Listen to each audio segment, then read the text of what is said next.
Сайн байцгаана уу? Та бүгдийн сайхан өдрийн мэндийг хүргэе.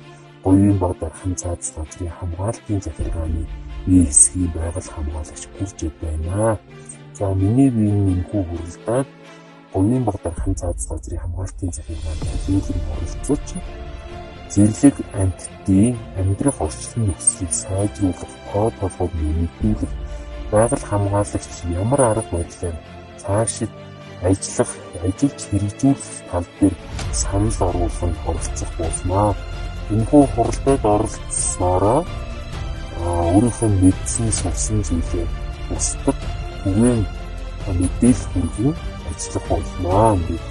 Энэхүү хуралдаад оролцож байгаа нийт байгаль хамгаалагчдаа амжилт хүсье.